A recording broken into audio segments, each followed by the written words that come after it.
Welcome to Tech Abilities, produced live in the Blind Abilities studio. I want to thank all of you for listening and for sending in your feedback. It's well appreciated. And if you want to send us some feedback, give us a call at 612-367-6093. Leave a message. We'd love to hear from you. Or send us an email at info@blindabilities.com. Be sure to check out the show notes for all the tech tidbits and news that we cover in this episode. So without further ado, let's get this show started. It's reading your mind. It's okay. Yeah. Oh, I love my 2 HomePod minis. I just love them so much. I just like it. Yeah, that precision finding, right? Boom, boom, boom, boom, boom, boom, boom. Right there. I like that. Do-do-do-do-do-do. It goes beep, Boom. Let's go explore. It's worth it. It's worth it. Cross at your own risk. Cars may not stop. Not gonna trust it. It's the immersive experience. It's about taking that fresh breath of air. It's observing the sounds. There's so much more components to it. Oh my gosh. A savings account from Apple. I mean, I've been investing in Apple for a while now. Should I stop it now? I'm like, it's been 2 years. Live from the Blind Ability Studios, this is Tech Abilities. I'm Jeff Thompson, and with me in the studio, we have everybody here. We got a full house. Serina Gilbert, how's it going? Am I the only one that just tried to pull up the Full House theme song? That's just how my brain works. I don't know. Hey, I don't know. Hello, everyone. There you go. Callie Gray from Miami, what's up? Hey Jeff, how's everybody doing? Sorry I missed you guys the last time. I did listen. It was an excellent episode, and Seyoon doing his work and his grind. You go. Nice to be young. Seyoon Choi from St. Louis, how you doing? Oh, it's kicking over here. It's 70-degree weather. Spent some time outside, and here we are. I'm ready. Let's do it. I know, the big chill that's been going on. It dropped down to 70 in Miami. That's kind of chilly. It dropped down to 62, Jeff, in Miami. There's a big difference. 62. I wouldn't have even noticed it. But we did hit 62 today, so that was pretty good. I have a question for you, Callie, since you've been gone all this time. Were you getting legs on your avatar? I don't have an avatar. I know we discussed avatars on one of the episodes, and I know Serina has an avatar. I haven't put one together, and I don't know if it's something that I'm going to do, but I didn't realize that they didn't have legs. Because Serina was telling us, has the person, sitting with the duckling or something, or bending over, holding its gut. And I just figured it had legs, but it doesn't. So now they're going to be making legs for the avatars. I thought it had legs too, because when you design it, you also pick an outfit and it describes a full outfit. So it's not like it just describes, the top of the outfit. It describes they're wearing jeans or they're wearing a business suit. So I just assumed that they had legs as well. I think it's funny. I also wonder how much they got the marketing department, how many hours did they spend and were like, you know what we should do next? We should give the avatars legs. How long did they think? It's just funny the things that you miss when you're visually impaired, because I never knew that they didn't. Well, don't put your avatar at a desk because you won't see the legs. Oh my goodness. You can make cover photos with your avatar now. Cover and profile pics with your avatar. My cover photo is an avatar right now. Oh, it is? Oh. Mm-hmm. My cover photo is a quote from Hagrid from Harry Potter and the Goblet of Fire, since that actor passed away last week. Yeah. I love Hagrid. Copyright infringements. Quotes are not copywritten. No. And Facebook is really good at doing that. If you put something up there that's not supposed to be there, they will take it down immediately and make you feel like you broke the law. Yeah. Hey, thanks for that article that you sent me, Callie, about Apple Savings Program. A savings account from Apple. I mean, I've been investing in Apple for a while now, and... Is that what you call it?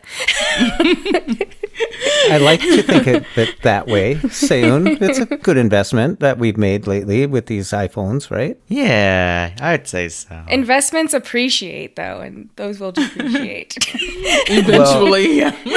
With Goldman Sachs, we might be getting 2.35 high-yielding account. Now, they didn't specifically say that, but they say they might match that, and it'll be coming soon. So what does soon mean? I think there's a rumor that it's going to be hitting on the 24th of October. It definitely is. Which happens to be today. Because I updated to the release candidate of 16.1, and it specifically says it in the release notes. Oh, wow. Okay. Yeah, I'm still on 15.7, so 16.1 is very stable, honestly. not going to It's trust it. fast and stable. Not going to trust it. I got to admit something. This is something that Serina mentioned to me before when she was running 16 something. She said Siri is snappier and dictation's somewhat better. Right now, I think Siri is spot on and snappy, and dictation seems to be doing pretty dang good on this phone with the 16. It's hit or miss on the dictation because it's really funny. You'll dictate and it'll literally dictate like words that aren't words sometimes, which I don't fully understand how it even does that. So, I mean, it's like, I can't even think of an example, but there's multiple times where I'll have to go correct it and it's not even a word. It even says it's misspelled when I move to it. So I don't get it sometimes. I mean, if a word's not a word, it's misspelled too. I guess. You got real deep there. Yeah, I was thinking. Really invested there. See, that's how smart Siri is now. It knows. But I didn't say a word that doesn't exist. That's the thing that's annoying. Like, It's reading your mind. It's okay. yeah, it is definitely better than it used to be, though. But this Apple Savings account is pretty cool because if you purchased some things through Apple or you made some, they always slide these little pennies and these dollars and now some bigger bucks into your Apple Cash, and it sits there and you can use that towards a purchase or whatever you want to do with it. But now you can roll it. See, Jeff, but the purpose of a savings account is to save, not Right. to spend. Now you will have the option to roll it into a Goldman Sachs account, the Apple Savings account, which I think is kind of interesting. And then at some point, you'll be able to attach another card to your savings account so you can actually put direct money into these savings accounts. So we got to see what kind of interest rates they have, because right now I know my bank, every once in a while I get this notice from my checking account, you received 3 cents. It's like, really? I mean, really? Yeah, it's really paltry right now. So Yeah. that's why I want to say if it's going to be worth it, if it's going to be that 2.35%, I may consider it, but I definitely want to look at the legal agreements and stuff like that. Not that I'll ever be late with a payment to Apple or anything, but I just want to know if something happens, will they reach in and just take it from my savings account or something like that. So I just want to look at the legal agreements. What I read was there may not be any fees. So everything hasn't been spilled out to us all. So it's kind of neat. But if you do have little $5, $10 and all that slowly adding up and you just have it automatically roll into there, it's kind of like a hidden savings account because we live on this Apple orchard flow, don't we? I mean, I admit, thanks for coming, everybody. The only caveat is you do have to have the Apple credit card in order to use the Apple savings account as it stands right now. They kind of hinted that it could be expanded down the road, but you definitely have to have the Apple credit card to reap that benefit.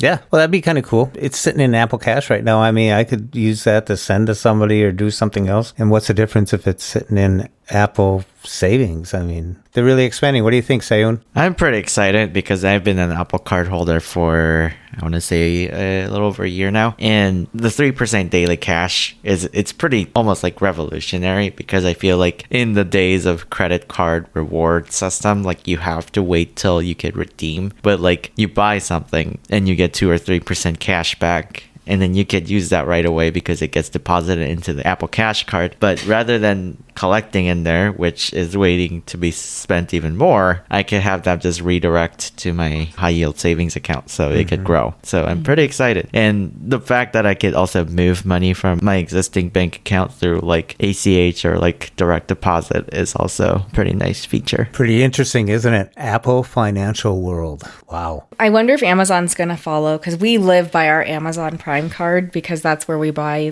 almost everything. And they give you 5%. We have so much money that's just sitting in Amazon right now. It's in points. So if that would have all been transferring to a savings account all this time, that would have been pretty cool. Yeah, I think it's pretty interesting. Talking about transferring and Apple and all that stuff, I took my Apple, let me get the name right here, my HomePod minis. I took the 2 of them and put them out in Jeff's Egotistical Fantastical Fortress, a.k.a. the garage. It's kind of cool. Or the Jeff.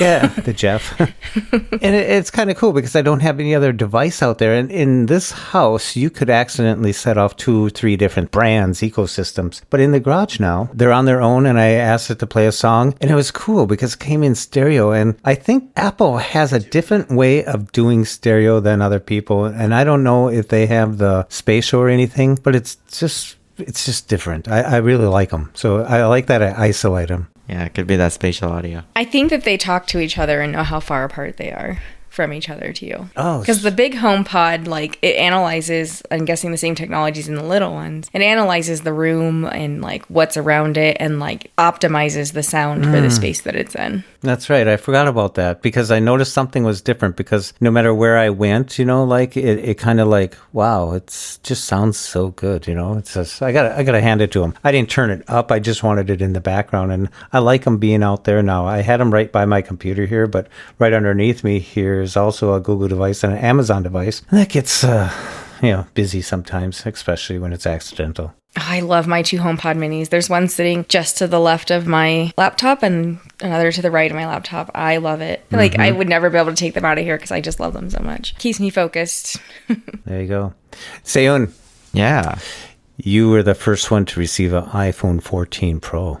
I held many boxes, but this is the one that I actually get to open one for myself. So I'm pretty hyped. And I opened it. It's been exactly a week now. How's it going? It's been pretty good. The restore process was pretty simple, as we expect from the quality of software and being able to upload data to iCloud and bring everything back from your iCloud backup. I find that to be the fastest way than a phone-to-phone transfer. I backed up my 13 Pro Max and got my 14 Pro, opened it up, did a quick setup. Obviously, with all iPhones sold in the US, iPhone 14 models at least, no longer come with a physical SIM tray. So it was a pretty quick process. I can't speak to everyone's experience with eSIM technology because it's a pretty gradual rollout, and I know the big 3 carriers have got on board pretty quickly, and so are the little MVNOs like the Boost and Cricket and Spectrum and whatnot. But I know I'm personally with AT&T, and when I did that quick setup process, they asked me if I wanted to transfer my number from my 13 Pro Max, and you confirm with side button, and boom, I just had cellular service right away on my phone. That was pretty easy. What was not easy though was setting up through that quick setup. The minute you scan the orb or you do the manual pairing between the 2 phones and you type in the passcode, you lose voiceover. And that was 16.0.2. So I think by 16.0.3 it was fixed because it asked me for software update at one point, and then I updated it, and then my voiceover came back. Until I got there, it was pretty tough trying to set that thing up without voiceover. I think I restarted it and then kind of got it back at a very soft volume, but it was a little bit shaky. So yeah, there's that. But so far, I'm very impressed. The island is really useful. The size is amazing. The speakers, like Jeff was saying before we started the show, it sounds great on the little one too. And the battery life, I'm still trying to figure it out. It's only been a week. What about you, Jeff? I just got mine today, and the first thing I noticed was the speakers. I was holding it landscape, and I was going back and forth with my head like a cat watching ping pong or something like that. And I was like, wow, this is pretty good. Then I started exploring a few other things, and Serina had told me before that Siri was snappier, but that's the software probably. But anyways, touching the screen, it's a snappy phone right now. It's very snappy. I went in and turned on haptics because I like that. And I was just like, whoa, it just boom, boom, boom. I'm just all over the place. And it's there's a difference. And it's not just the high of getting a new phone. I just noticed it when you're switching apps or going from one thing to the other. And the always on is kind of neat because I can kind of see that there's a clock there, maybe. The time is very visible. You could definitely see the time, which is kind of nice when you look down and you notice that there's a time. That's the only thing with my vision that I can make out is just the time. But even then, rather than to try to stare at a tiny little watch screen to see the time on your screen at all time, it's pretty neat. Yeah, I'll pick it up right now. It takes me a little bit to make out the time if I want to, but it's still on. But all I do is swipe up, boom, it's right there. It's different. It's a little different. I haven't played with the island yet. I'm staying on the mainland for now, I guess, but I'll have to check I like that. I like it. That's hilarious. But the mainland is not as dynamic. So Jeff, did you turn on the startup chime as well? Because I turned it on for the first time, and it not only is it a sound when you shut it off and turn it on, it's also haptics. It's pretty cool. Wow. You have to check it out. It's under accessibility and audio/visual, and then there's a toggle for startup sound. Oh, wow. I'll have to do that. Yeah, I think it's really cool. I have the case for it, but, I automatically started setting it up and everything like that, and the voiceover went out, and it was like, oh, drats. I remember you mentioning that. Then I didn't want to put the case on because I thought I would hit the buttons and all that stuff. Every time I put the case on, Siri goes crazy. Like, You call emergency services, right? Yeah, and you're pushing it in there, trying to get it in there. It snaps in there. And I noticed the cameras on the back. There's 4 big, protrusions. It looks like a couple people looking at you with binoculars back there, They stick out and stuff. And without so they added an extra lens there. I think it might be the flash. It's still 3 lens. Okay. Protrusion. It might be a flash. The small circle is probably a flash. I see. There is 3 circles, but then there's a space. It's probably checking for the LiDAR. Above the... Okay, let me give you a description here. I got the back of the phone facing me, and there's like 2 dots like a Braille B on the left, one on top of the other, like 1 and 2. But to the right of that, there's a bigger circle. But above that, there's a flush circle there. I don't know what that is. That's a flash. That's a flash. If it protrudes inward, it's a flash. Anything that sticks out is the camera lens. And then below the camera lens that's sticking out, so you can almost envision this in a letter O, right? No, like not an O. It's not a Braille letter. I'm trying to think. I was thinking of a letter R, but it's missing a dot. It'd be the shape of the O because it does. It would be the shape of the O, yeah. Arrow pointed right. Yeah, there you go. Or stovetop. The 12 Pro has the 3 lenses and then the spot that is the flash too. I just think the camera size, like the lens size, got larger for that 48 megapixel sensor. I'm sure. They only keep getting bigger every time. I'm groping these things right now. And the 12, they're tiny compared to these others. I would say it's almost 3 times as... Wow. The 14 Pro Max case does fit the 12 Pro Max. The only difference is the border around the lenses. There's a lot of gap around when the 12 was in the 14 case. But that's the only difference, really. The only thing I wish that they would do with the cases is I wish they had the naked bottom. Right when you slide up from the bottom, you feel the edge of the case. I wish that wasn't there because it'd be nice to just slide up. Are you still buying the Apple cases, Jeff? Another thing that they have...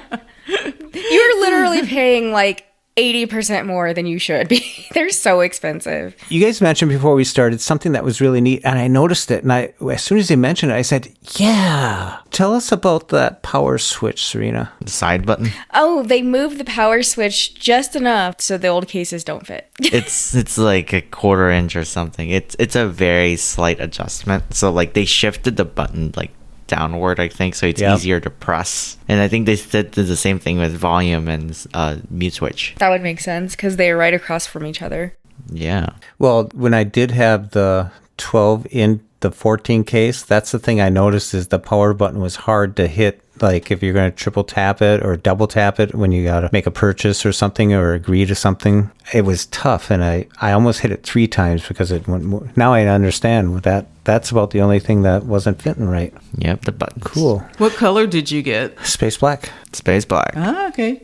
Oh, both of you guys got space black. Okay. Yeah. Is there any other color? Well, deep purple. There's like 3 other ones. Deep purple, gold, and silver. Yeah. If I were to purchase one, that's the color I would like. Deep purple. I don't know what color I would get. For a while, I used to get white ones. I heard it looks a little bit different in different lighting conditions because they're trying to achieve a purple finish on the polished stainless steel. So they have to like coat it. And I heard people say that on a really good like daylight, it almost looks like a lavender. And then if you're in the darker room, it looks like a very, very deep shade of purple. Like I like the name. That's a big difference. Yeah. Wow. Mm-hmm. Yeah. Lavender sounds so pretty. Okay. How many backs of the phones ever see this light of day? I use clear cases on mine. I hear the new thing is now I don't have a case. That's what Apple Care is for. No, because with the lenses, it never sits on your... It rocks on the table. Yeah, and that's bothered me ever since the 6S or 6 or whichever one I had. Ever since the lenses started protruding. Because I didn't used to use a case because I just was like, well, I like the way the phone looks. But ever since the lenses started popping out like that, it bothered me that it didn't sit flat. So I always get a case because that fixes that for you. AirPod. Let me get this right. You were on the right track. You said the AirPod. Not the pods, but AirPod. The APPs. The apps. Too. The AP squares. It's not even the AirPod Pros 2. It's the AirPod Pros Generation 2. Like, how did they name it? Second gen. Second gen. Yeah, there it's a we second go. generation. Yeah. The AirPod Pro second gen. It's called AirPods Pro second generation, yeah. Yeah, the apps. I've heard people talk about this drift and that double speak because it's out of definitely sync and there. stuff like that. Mine doesn't do it anymore. So maybe you had an update, because mine, as of 2 days ago, we're still doing it. So I'll have to look to see if they did a firmware update or something, but it definitely was still doing it just 2 days ago, last time I used them. And it's obnoxious. Sometimes you'll go hours without it doing it, and others it'll do it like every 10 minutes. It's super annoying. Does it happen like during certain sequential type of thing? Like, did you get a phone call?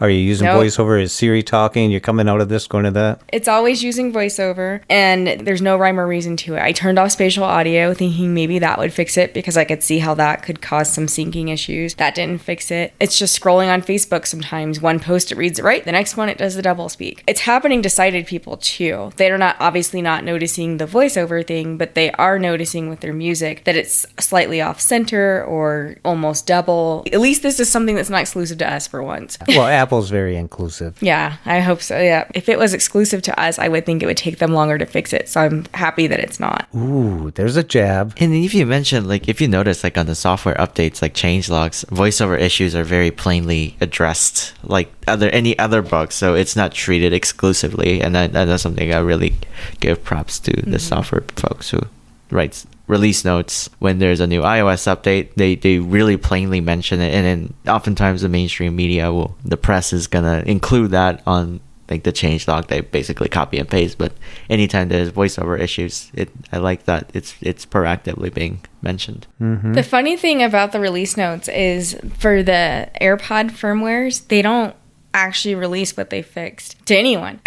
So it's just like, there's no changelog, or at least not publicly or anything. And I haven't checked lately to see. I just know the one that was still messed up ended in 7.7. So I'll have to go look and see what the firmware ends in right now to see if it was, because I haven't looked at the news lately. I didn't see anything that said that a new AirPod firmware came out. I wish you could force the firmware update. There is some way to force it, I saw online, but So the only way to force it is to basically plug your case in or set it on a charging pad. It would make sense for you to plug it in and then keep the lid open and then have it connected to your phone. And at some point while it's charging, because it then is giving power to the case to stay connected with your phone, it'll kind of just zoop, do its update, do its thing, and then you'll find it. So in other words, go out, do the dishes, vacuum the house, sweep the floors. Just make sure your AirPods are just charging, because that way it can stay intact with your phone. you should do it overnight, probably. Yeah, it's supposed to be pretty seamless, pretty frictionless. I'll check that tonight when I get done to see what firmware it's on, because I don't think a new one's gotten pushed out. You might just be lucky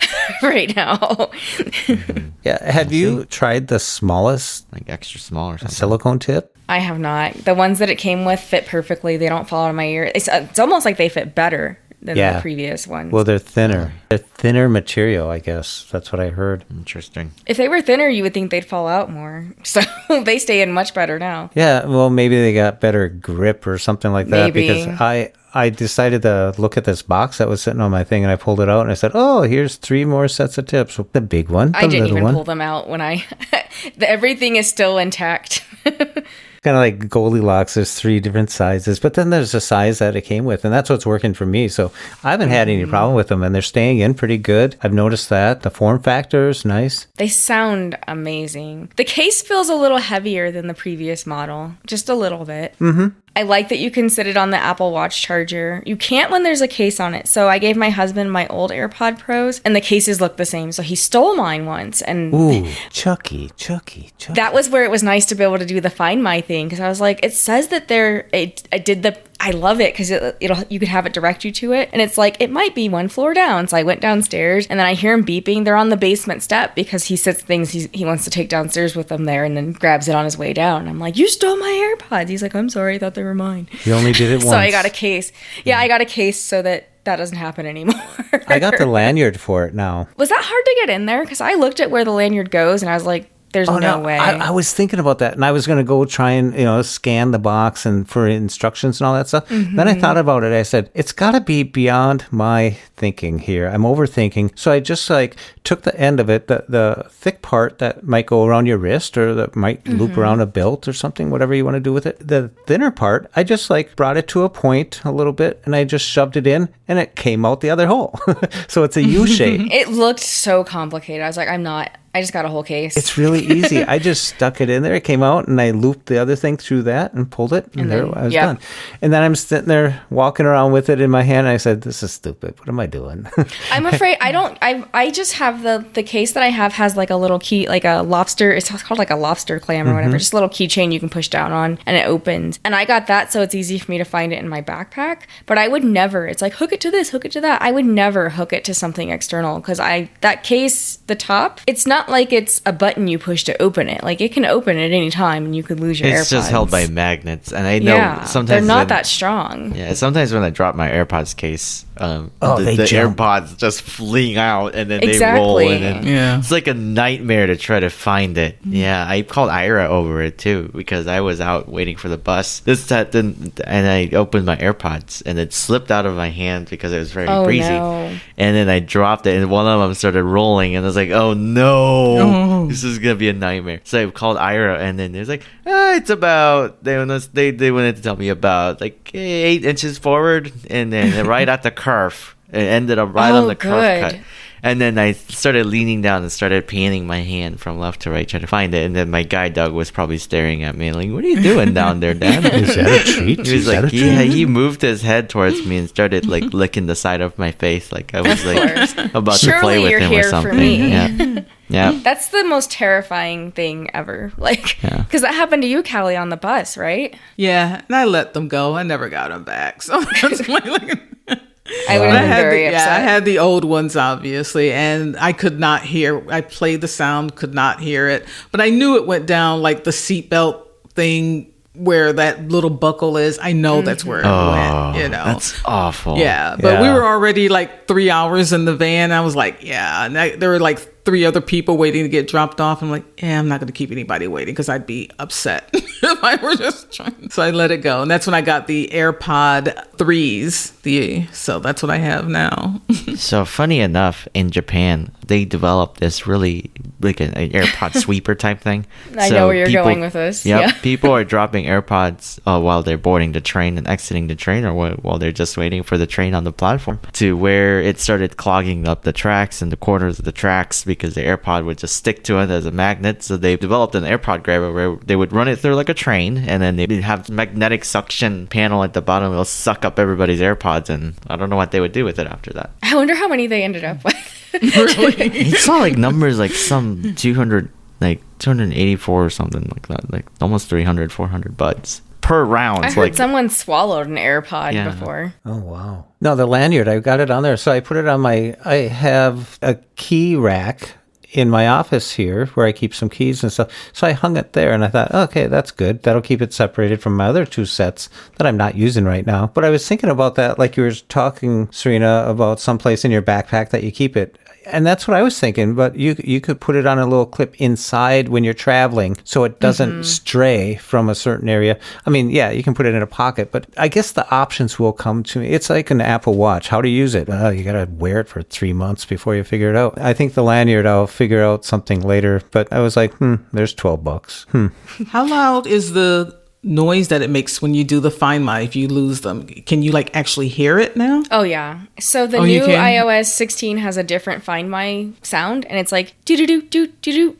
That's what it sounds like. It sounds a lot more bubbly if I had to describe it. Yeah, so you can find it very easily. And then using the Find My in your iPhone, the Find My app, it will direct you to where it is. Oh, that's pretty cool. Okay. Yeah. I like that. Yeah. Oh, the precision finding is amazing. You could do the same thing with AirTags. So, this is a really good practical example. So I keep AirTags in my hockey bag and my in luggage. So when I got to the baggage claim, rather than keep playing a sound, I would open the precision finding, and when it detects that ultra wideband signal, it would say like 10 feet, 8 feet, 7 feet, because it's down to an inch of accuracy because it's just bouncing radio waves. Grab that bag. So when the carousel full of bags starts circling on that precision thing, and when it says like in front of you, I basically grab it, and then about 99.5% of the time it is mine. And while I'm on that screen, I can also play a sound, and then I can hear the sound from the bags like, oh, that is really mine. And that's been quite awesome for traveling. Wow, that's really practical. Yeah, very practical use. Because I know the tiles don't do that.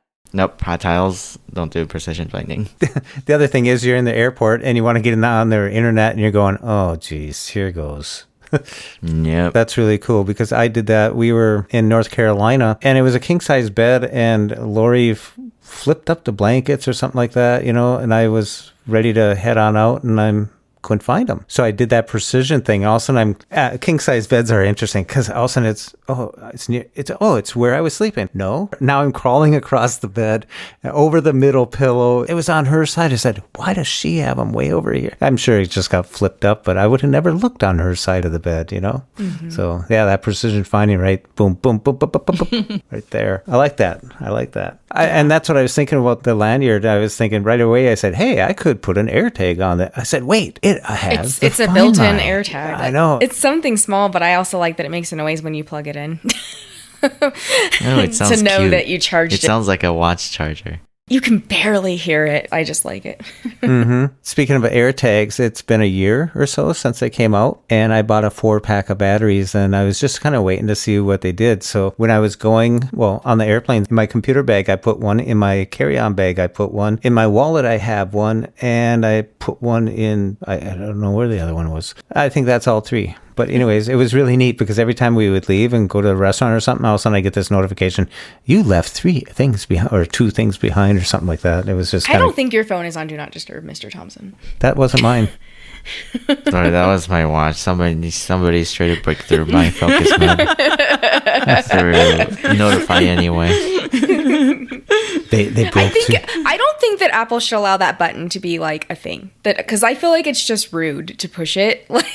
What, the notify anyway? Why? Like if it's like an emergency situation and you really need to get hold of them, I could see why. They could even text a word like urgent and then push the notify anyway button, and it pushes out a time sensitive alert. But I would say over the last 2 weeks, all 4 air tags gave me the warning low battery. Oops. So I thought they were supposed to last 2 years. That's interesting. It's a year, I think. Is it a year? Okay, Yeah. I thought it was 2. But I mean, for $8, I bought, I think it was $8. I can't remember what it was. Maybe a little more, but I bought 4 batteries. And if you just go in there, it'll tell you what size battery to get. And It's like a watch battery. It's like CR2032 or something. Yeah. I can't believe, Jeff, you got a battery that works because I picked up a 4-pack of those CR2032 batteries and I popped them in and it's not doing anything. So I wonder if I just bought the wrong kind, or because they said some batteries have like some sort of a plated coating and that's not compatible. So I just wonder if I just bought wrong batteries. Did you order them on Amazon? You went to I don't know, gas station. I think I got them at the store and I just had someone look for them. I guess you got them at Walgreens or drugstore or something. Yeah, so I put them in. What I do is, I flip it so the flat side's up and then I push down, and it's kind of tricky sometimes because it doesn't really work. But if you just push down a little bit and keep trying it, it just releases, and then you can pull it out. Counterclockwise, that seems to always do the trick. Yeah. You push on the disc, and then the metal plate and the plastic cover kind of separates into 2 pieces, and then there's a battery within just sitting in there. Now I've noticed the shape of the battery. I noticed in that position, since the flat part was up and I took that out, I put the battery in so I feel the ridges of the battery are facing down, and then I put it in and it gives me that put it back together and it works. Yeah, because there are I know the watch batteries, there's a very specific way to put it in. So Yeah, and that's all you do. You put them in and you're done, and it tells you the battery 100%. that is nice that you can change them, because like other devices, the batteries are not, you can't change the batteries once they die. You just throw it away. replace them. Yeah. I hated that. What were those? The tiles. Yeah, I hated that. Someone sent us an AirTag, one of my besties, and we're trying to figure out what we're going to do with it. Charles said he might put it in the car so that in case we forget where we've parked. at big funny. events. It's happened. It definitely has happened. All these new devices that just came out, 4 different colors of the iPad 10, I guess. Is that what you call it? 10? 10th generation. Yeah. It's not a bad device. I mean, it's $449, starting at $449. You got 4 different colors to choose from, which to me is like, just throw a cover on it. Who cares, what the color is. But it has a lot of little features in it. But when you start getting into the folio case and then the Magic Keyboard and all this stuff. I wish that they had that case for the iPad Air, because that's the kind of case I wanted but couldn't find that was compatible before. It sounds very nice, that case. It's expensive, but it sounds very nice. Supposedly it's like called Magic Keyboard Folio or something. So Yep. the keyboard part can actually detach, and then the iPad can still be used as a kickstand Which with is the back awesome. part, which is pretty And it's cool. more protective, it sounds like, because the current one, it's literally just a piece of silicone. Well, Seyoon, because it detaches, that's why it's $249 for the Magic Keyboard, specially made for that, and the Folio is $79. There you go. There you go. Ching ching starts going up there. And the iPad Pro that came out, I didn't notice this, but Callie sent me a message and says it can get up to 2 terabytes of storage. So I had to dig in. I had to go put it in my cart and what's the most that I could spend on this thing? It's And probably the price of a laptop almost. almost $3,000 when you're I done. think Oh you my could- goodness. You could get a nice 16-inch MacBook Pro for that price. That's ridiculous. I'm sorry. That's expensive. $23.99 for 2 terabytes, and we're talking about the large size because it comes in the 11-inch and it comes in the 12.9 sizes. So if you go to the maximum size and then I thought, well, let's go cellular too. So then it gets up to 'cause that adds another $24.99. $100. Yeah. Yeah, and now to think about tax, you're talking about 140, almost $180 of tax, then Apple Care $149, and then let's throw on the $249 for the Magic Keyboard and Folio to make it an actual laptop. Yeah. and the Folio another $80. But I You're up thought to the new almost keyboard doesn't work on the it's Pros. built. It doesn't. You're right. Because The I new thought that's what I keyboard read is online, that people were like up in arms about that this latest new keyboard Folio was for the 10th generation iPad and I not think it's the Pro. exclusively for the 10th gen. Yeah. It's for the 10th gen entry iPad. level iPad. Yeah, which didn't make any sense, but I don't know. No, the iPad Pro does come with a Folio. You can get a Folio and keyboard with it. But it's 2 separate things. It's not like the case that they talk about for the iPad 10th Oh, with the generation. kickstand type of Yeah, thing. where yeah. you Yeah, can and hit the it and all function that, yeah. keys and all that cool stuff. Yeah. Yeah, I just went down the list and I couldn't get anything to do, and I forgot to pick gray or whatever. And so I had to go right through the list and got it. And then it said add to cart, and I said You don't want that to be in there by accident. I'm sure that there's situations where that is needed because of the touchscreens. I'm thinking like medical offices and situations and things that touchscreens used a lot. But for the average person, I don't think that they would need the iPad Pro, honestly. Well, I do like the center stage. Center stage, I the like camera. the center stage and the landscape camera. When you put it in landscape mode, it's in the middle of the side, so you're going to be in the center for like meetings and stuff. So you could use it like that. And now with the new software coming out for the Macs and stuff, you'll be able to use that as your camera. So they're really making these collaborate across. They have another word for that, but it's pretty cool. It's not. Is it worth it? No. And is this iteration of the iPad Pro with the M2, I don't know. That's huge. I don't know if everybody needs all that, but I think this new entry level, the 10, it's pretty good, especially for students and stuff, because there's lots of options that they can do. There's so much stuff. You have the Wi-Fi 6 for faster. You have the USB-C port, and with the Folio, it's almost like a computer. I almost wish, because I have an iPad that has a USB-C port, because the iPad Airs, I think starting a couple of years ago, had it. And I really prefer that it was the Lightning, because it makes it where if I, especially on like an airplane, like my AirPod Pros with the switching back and forth was not working reliably on the airplane. Like it kept connecting to my phone instead of my iPad. It was really annoying. So it would have been nice to just be able to pull out some corded headphones and just plug it into the iPad. And it was not an option, because I'm not going to buy a USB-C pair of headphones just for that very small use case. I did once and I didn't use them, so I ended up returning them. So Can you get a dongle? I'm sure you probably can, but it's like just a little another tiny thing for me to lose. They're so small, you know? Yeah. Because I had a lightning $9. one, and I definitely lost it at some point. That goes to our list of stuff you can walk out of the Apple store for under $10. It's a list of 2. Dongles and AirPod Pro Ear tips. ear tips. Yeah. And it's not all dongles. Don't forget, it's only It's only a few. That one. the Lightning to Well, no, it's 3.5. 2 dongles that you can get for under 10. Because there's the Apple Pencil one that they were talking about, too. Yeah. And the Apple Pencil is Tip replacement $99. kit, yeah. It's first gen. Yeah, Yeah. first gen. I don't understand what they're doing, but they're smarter than I am, so I guess they know what I it guess is. iPad Pro and the Pencil, I guess you can hover above it and pretend you're drawing the line and see what it all looks like. If you're drawing like a picture, it's a bear. It doesn't look like a bear. But if you didn't touch the screen, it's like a It's like draft. temporary. Yeah. and- I think it's like a preview type thing. Like when you hover, I remember Samsung having something like it too with like their S Pen version where you can hover and it will start showing all those contextual menus and stuff before you can actually press it. So I wonder if it's a similar take. I've never figured out a use case scenario for someone who has very little or no usable vision to use the Apple Pencil. I still haven't figured out where the use case is for that. I don't know. You see all these stories sometimes, like, it makes you go, My mom loves hers. She colors with it because there's a lot of adult coloring apps like where you color these really intricate pictures with it, and she just loves it. But I'm like, I have no use. There's some artists that do awesome work with that stuff. And I guess even on the 10, they're editing videos and stuff like that. So, powerful. A14 chip on that one and 16 core Neural Engine. I don't know. That's got more in it than most laptops. Yeah, it's just a whole new world. It almost seems like it's the MacBook, but with a touchscreen. Because you can hook a mouse up to it, too, from what I understand. So Well, they have a trackpad on there. Click anywhere trackpad on that keyboard, the Magic Keyboard. But it's for them. only on the entry level. Or you're talking about the standalone Magic Keyboard, correct? I'm getting so confusing because they got so many iterations of the iPads now.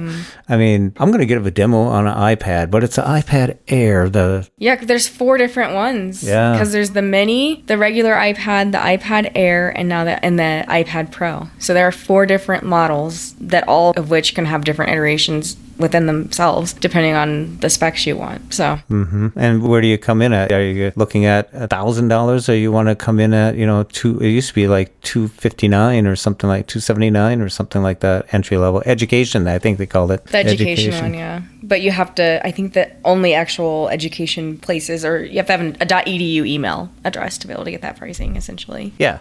I mean, otherwise it was 3 something. I feel like you might have wrote this. It's $50 more now. Like usually when they introduce the entry level iPad, it's $399. Now the entry level one is $449. Does that make sense? Mm-hmm. So I thought that's interesting. I don't know if inflation got to them or what, but It's quite a lot more powerful. I mean, if you're into iPads and stuff like that, but they also came out with a new Apple TV, and it's actually dropped in price, $129. If you want the one without the Ethernet connection, and the size, you can get it up to 128. I've never understood the size piece of it. We always buy, I think, the 32 gig ones, and we've never had any issue. Like, it's not like you're downloading movies directly onto the device. Like, I don't understand why. Is it buffering? No, yeah, it's streaming completely. It doesn't download anything to the only thing it's downloading to the actual device is the actual app itself. Yeah, the apps I know. But it doesn't guess some download the people could movie. choose to. I know some people take Apple TVs to hotel rooms because they like that consistent experience. And Apple TV is one of the few streaming devices where it can hook It's onto hard to hook different them network. up to hotel room Wi-Fi though, Yeah. because most hotel spaces require you to authenticate on Like a captive web network. browser, Yeah. a web browser. Yeah. Web browser.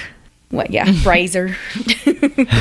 I'm leaving that. I know a lot of people do Guess that. I'm from but Minnesota maybe, today. maybe people like hook up whatever. Like maybe people download stuff offline so they don't have to worry about the fuss of internet. I don't even think that's an option. I don't know if that's an option. I've never seen that as an option in any If of the it apps. is an option, it's got to be only for like iTunes bought or rented like contents. I feel like, because I feel like streaming services apps for at least Apple TV, they kind of expect you to be on the network because it's not a mobile device. Because the apps won't even pull up if you're not on the network, if that makes sense. So I don't know. I mean, there are some Apple TV games that I could see taking up some space because they're getting really into the games because now you can hook up like your PlayStation 5 remote and or not remote, but Joy-Con and your Nintendo Switch Joy-Con. So maybe that's movies? A part of it. Are the movies cloud and then streamed? It's all stream. It's you all don't stream, download it. What if you purchase it? Does that just give you a free I access think it to the also cloud? streams. It's all stream.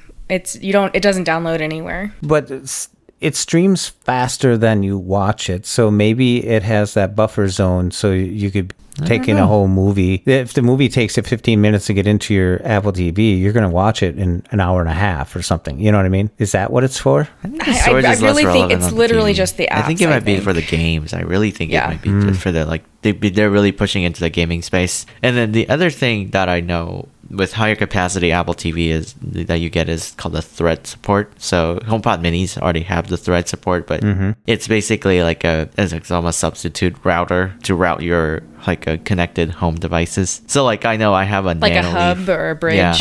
Almost sort of like a because I satellite. know I have a Nanoleaf light strip in my living room, and I have some light bulbs that are Nanoleaf, and they support Thread. So when I command Siri, it seems to respond a little bit faster than non-Thread devices. But I'd be curious to see how that goes with, especially with Matter coming out, because that's one thing I'm really excited about is that unification of all these smart home standards. Maybe one day my A-Lady microwave will work with Siri. That'd be really great. Yeah, we're waiting to upgrade because there's a couple of smart home things we want to upgrade. We want to get a new smart lock and maybe a new doorbell, maybe. But I told Charles, let's wait a year to see where this Matter stuff lands and see what other options there are. It's pretty much embedded now as you're getting these newer products. It's kind of interesting. Yeah, I mean, HomeKit is a different beast in itself, so I'm really curious about it too, because I'm at the point right now where I'm thinking before I start replacing everything, I'm in this holding pattern for a while. I'm with you, Serina. You're same, yep. Because we like our Nest thermostat, but ever since Google bought Nest, just the way that they choose to have you network everything, it's just really frustrating. Anytime that our Wi-Fi network is having issues, it's always the Nest stuff. I don't know if it just takes up a lot of bandwidth or what, because we have the lock and the camera on it, and you can't use the lock unless you have this other thing plugged in, the Nest Aware or whatever it is. I forget what it's called. So it's just all this extra bandwidth for no reason, and I'd rather get a smart lock that doesn't have to be on some sort of a hub that just works independent. So yeah, I just put a Nest thermostat in my garage, Jeff's Secret Disco Fantasco Fortress. It was interesting because you wouldn't think that it would work on a garage furnace, but it's CWGR, those are the numbers that they have it. And they spell it out pretty well, and it works pretty good, and it connects up, and I was able to turn it off because I don't need it yet because it's only, dropping down to about 30 something, Callie. It's only 30 something. So I don't need it right now, but I think it's really neat. I'm going to put out my smoke alarm out there too from Nest as well, because they work together, because if it detects smoke or gas or something like that, it'll turn the fan off on your furnace. So you're not wafting it around the house, giving oxygen more, you know what I mean? Yeah, it's feeding kind of the a fire. safety device. So yeah, so I think it's called the Nest Protect. That's what it's called. So I have 1, 2, 3, 4, 5 of those, and 2 of them, I don't know where they're going to go. They're going to go downstairs in the bedrooms, but I'm going to put one out in the garage there for that. So it's kind of neat. I like this smart home stuff. And since I've already had those, I wasn't worried about the Matter yet. But that's coming. I don't know where I'm going to go with it. But speaking of smart devices, Cossery.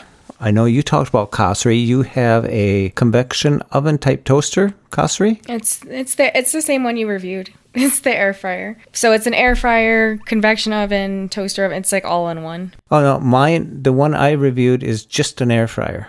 Oh, okay. Yeah. And their app works amazing, though. I love the app that they use. Yeah. And I like the skill on the Amazon devices, too. It's just I just did that. And it happened to be Blind Billy's podcast number 900 that ended up on. So it's kind of cool. And a lot of people were jumping all over that because food and a smart device, you put those together and that thing's going to sell, I love air fryers. Oh, air fryers are amazing. Right now I have a Ninja air fryer. It's just $100 air fryer, but it's from Ninja, so it's a pretty top-notch air fryer for the price. Is it pretty accessible? Yeah, it is pretty accessible because it's not one of those finicky touchscreen buttons. It's not like a physical button. So it's a flat panel, but you could click into each little like ovals, like the ovals. Yeah, I like that. And then they're almost arranged like a braille dot pattern. So like you have like a column 1 with like 3-4 buttons going vertically downward, and then the 3 buttons on the right side for like reheat, air fry, roast, and then the plus and minus buttons on either side of the screen to change the temperature and then the air frying time. And it's pretty cool because it is all physical buttons, and you push into it and you start it, it goes beep, and it just starts air frying. This little noise. I like that. I like where you can at least touch the buttons, decide where you're at, your location, find it, and then move around and do everything and press and make the difference, rather than the electrostatic ones that are so sensitive that are just like, I don't think it's electrostatic. But. Eventually, I'd like to invest in one of those smart ones, though. It'd be pretty cool. They're actually not that much more than the Ninja one either. The one we got, I think we got it around Christmas or Thanksgiving. I feel like, I don't remember. Jeff, you bought it too. I feel like it was just above $100, like maybe $150, something like that. My standalone air fryer, Cossery Pro 2, I think it is, $129 right now on Amazon. I thought you had bought the other one. No, that was I didn't buy the okay. toaster. I was going to, and we were looking for counter space, and then It is a very large one. Yeah. Oh dear. We put ours away when we're not using it. It's very large. I'm not gonna have a space for that on my counter. Yeah, but it's pretty neat that I was looking up Amazon air microwaves just for curiosity, because I remember that was kind of the start of it all. And not available. And someone put a post on Facebook, post from the podcast that I put on Facebook, and they said they were looking for it, but they can't find it in the United States anymore. And I can't find them either. Interesting. What, the air fryer you just posted about? No, a while back, Amazon came out with the Alexa. Their smart I wanna say, microwave. Yeah. I have one of those. Okay. Yeah, if you can find it, let me know, because I was looking for one, and not that I would get one. I just wanted to know and answer that person, but I was curious if Amazon got out of that business. So does that mean 20 years from now, my Alexa basic microwave is going to at least quadruple the price? If it still works. Yeah, I mean, $39,000 for that iPhone, right? I better keep it in top shape. I got to dig out the box now. Yeah, in the box. The box that you already got rid of. Yeah. I most likely pitched it because I'm like, I don't need a box. Who keeps a box for a microwave? I mean, Apple products, sure. I have a shelf full of Apple boxes because they're gorgeous. Me too, but I do nothing with them. I threw a whole bunch away the last time we decluttered Apple boxes. Yeah, some days I just need to sit down and just garbage it. I did that too. It took me 4 years, but I started doing it too. There's so many of them. You're like, why do I have these? I'm never going to use them. I do have a junk drawer type of thing in my desk over here. I'm pointing. Sorry. If I pull it out, I have, remember what the watch cases? They come in the long ones. They're like a Velveeta size, box or something like that. Yeah, they're impossible to get put back together once you open them. Well, when they first came out, they were really nice. So you could, I got like 2 of them side by side, and they're long. So you can put like long pencils or, not pencils, so but whatever. Yeah. I got like little screwdrivers that I might use somewhere. But they're probably good for some little cords too, little short ones. Yeah, so I got a little junk in there. I should actually just dump that out and get rid of it, and because I'll never miss it anyways. But I always look in there when I'm looking for something, because I think it's just passive. But yeah, I started throwing them out. That's a big thing. Do you or don't you? Yeah, but the cases, they changed them, because like I remember we had bought, I can't remember, I think we bought one for my husband a few years ago, and when we went to open it, and like, it comes with the 2 different watch bands, like the shorter one and the longer one. And then I was like, all right, let's put everything back together and put it back in the box. Like it's impossible to get everything back in there nice and neat now. Like I don't know what magic they do, but yeah, and I guess they grow their own trees so they can make their own pulp, to make their own paper. And what a company, huh? What a company. Callie, I have a question for you. Ready? Yes. How are the Mac classes going? You told me you're taking some Mac classes. Yeah, they're within New York Public Library. Chancey Fleet put them together. So I only had my second one Wednesday, so yesterday. So every week for the next 8 weeks, we're going to do them. So I'm learning a lot of the stuff we've gone over so far. I kind of already knew, but I finally figured out, he taught us how to go home and go to the end, because I know how to do it with JAWS, but I didn't know I had to hit the FN left arrow to go home, FN right arrow to go to the end. So there are certain things I'm learning, and the application chooser and the window chooser, how to get to those and do stuff like that. Those are some advanced stuff right there. Yeah. So I'm learning, so I can use my computer efficiently, because I just don't feel like I can right now. And eventually I want to learn how to use, what's their Excel equivalent? Numbers. I want to see if I can figure out how to use numbers. I've heard that it's a pain. Productivity suite is not the best. So I don't know if I'm going to be able to use it, or if I'll have to keep the PC as a backup to do the work that I want to do in Excel. I don't know. Mm-hmm. I do use numbers, but I only use it for one thing, and it's the same thing. So I always make a duplicate of it and then go change a few things, and that's it. Oh, yeah.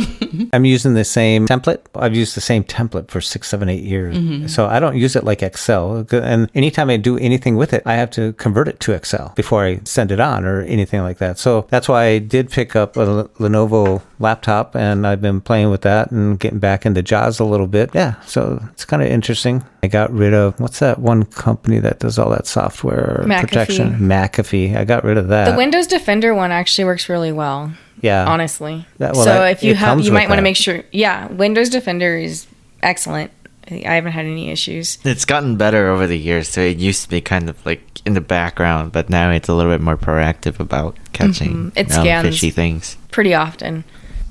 Well, we'll have to get the link from you, Callie, from Chancey's classes out there in New York, so people can check it out. Well, I think the registration has closed already, but I can check. But I'll send you the link. Maybe people can still jump in, because I know yesterday some people jumped in who were not in for the first class. So, or maybe for the next block though, because I'm sure it repeats all the time. Get on their newsletter. Yeah.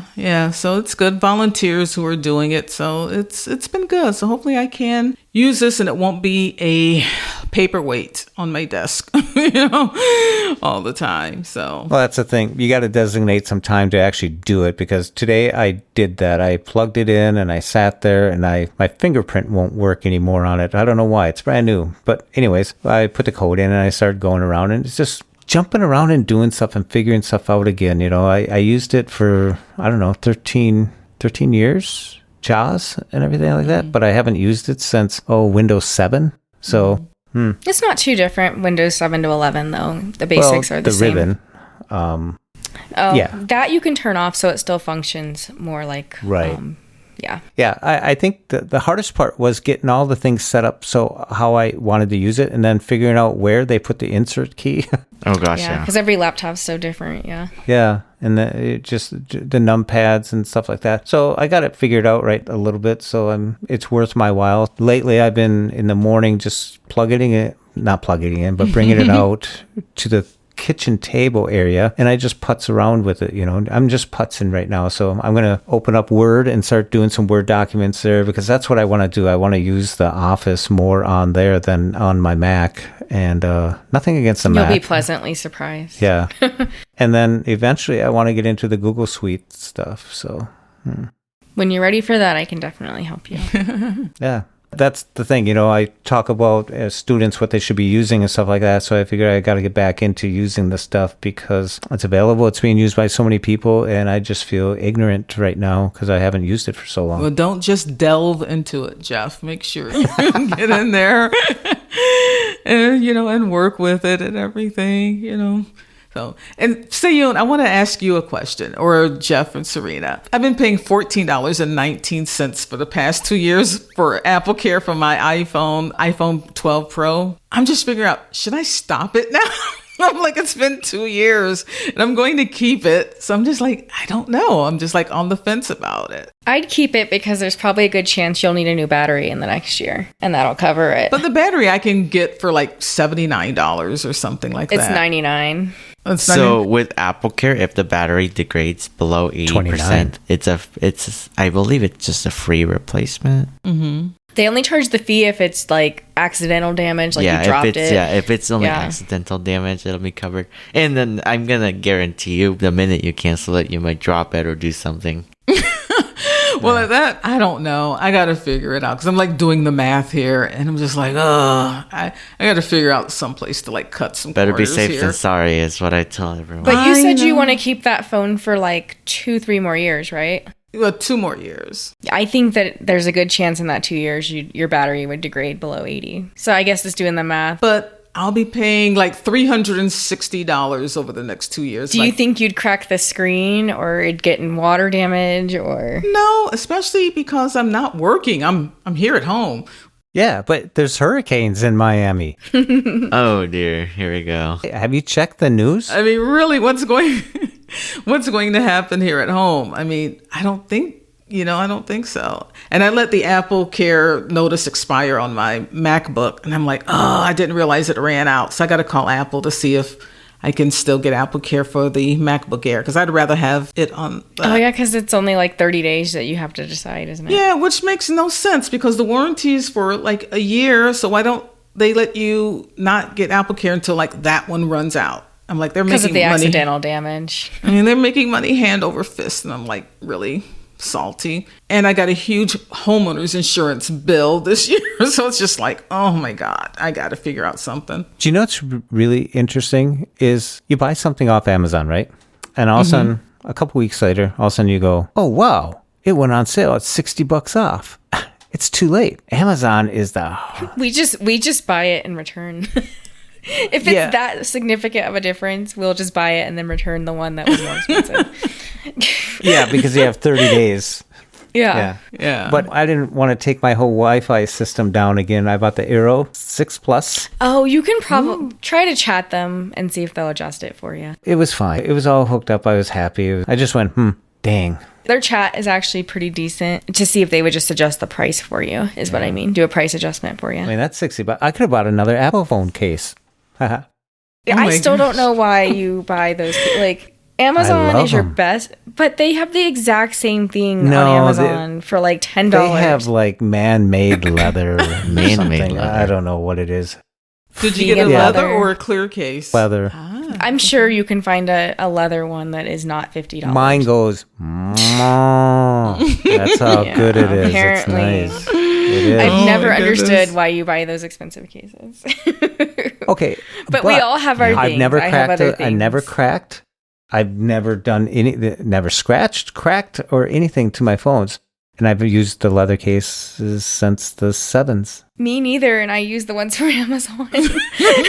Well, okay, yeah. Well, you go with what's going. I mean, yeah. This is my Apple calls it my iPhone 4. Can I change that name, Seyoon? iPhone 4. Oh, you know how when you plug it in and it's like Serina's iPhone, you can. I think it's under device settings or something. It is under About. So if you go into Settings, General, About, there's a button section that says Name. And if you double tap on that, it comes up with a little text box. And then you can change the device name. By default, it's your first name's iPhone. But you can change it. Yeah, and so I guess I've been doing it for quite a few iterations because now I'm at 4. Mine just says my iPhone 2. Yeah.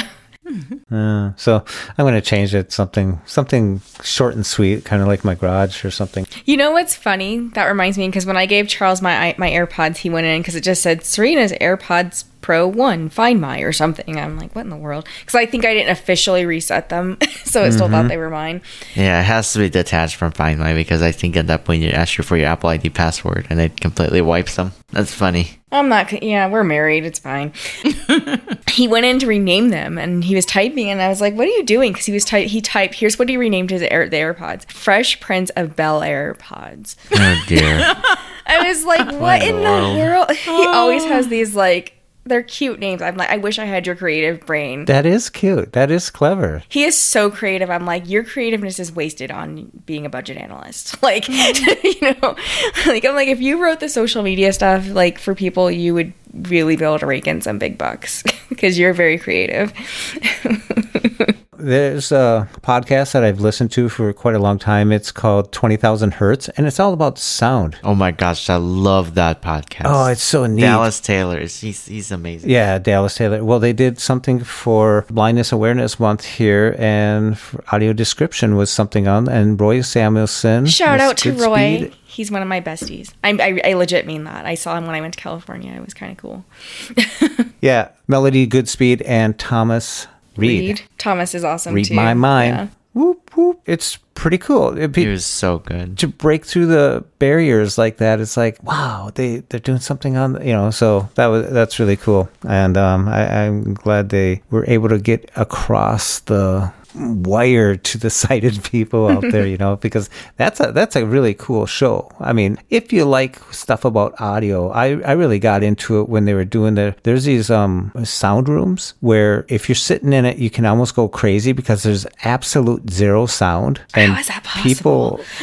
Yeah, well, it is, and they build this up, and then they call them echo rooms too, because they can create any type of sound that you want, like a rainforest or anything, and they can have, because there's so many speakers and so much dimensions that they can create, so they create sounds in there, and it's just really weird. I bet it's super immersive. Like, I can barely handle, because the reason I usually don't like spatial audio, especially when watching like Netflix or something, is it just feels too real to me. Like, I don't, in a way, it almost sounds like I'm not even using headphones, and then like there's people like literally sitting right beside me talking. Like, it freaks me out. So that's part of why I don't like it. I couldn't imagine being in that kind of a room. Like, that would probably scare me. They had this one, I call it I think they call it the boosh. And it's about the sound effects. Like, it used to be where back in the beginning of time, there was a man, those movie trailers. Mm-hmm. And they used to always have that. Now they always have these sounds that just go boom, whoa, whoa, all these sounds that just kind of bass drops and all this other sounds. And it's just through the time, they go through the time period of this. And one of them was they were doing all these things on the sounds for like old radio shows when they used to clap blocks of wood for heels going across a floor or going up steps. It's a really cool podcast. I know it comes out once a month, maybe. Every Seyoon? 2 weeks is what I listened to. Is it? It was a great episode, and I subscribed to it after I listened to it. I'm like, oh, this is good. I really like the sound design of it and the production quality of it. It was very good. So thank you for sharing that. And I'm glad they're getting the word out about how audio description can be useful to people who are sighted also. So it was a good episode. I don't know how I missed that. I'm like immersed in this world and I missed that. You've so been I'm gonna go listen basking to it. in your 70 degrees out on the deck. I guess. I've been in my own little bubble for a little while. Well, did you hear about Netflix? I think Callie sent me this about the multiple tiers they're going to have. Yeah, they're adding an ad-based tier for $7.99. I'm a basic tier, which they're not changing, at least they haven't announced they're changing the price of it. It's $9.99, $11.06 with taxes. And it's basic. It's one screen and it's not HD, and so it works. It works for me. So, and I don't need HD because I can't see it. I've been following closely too. Yeah. You're right. And there are no other working eyeballs in my, home, so I don't need HD. And if people come over to my house, we're not going to watch TV. They're going to come over and we're going to have a conversation and talk. We're not going to sit down and watch television.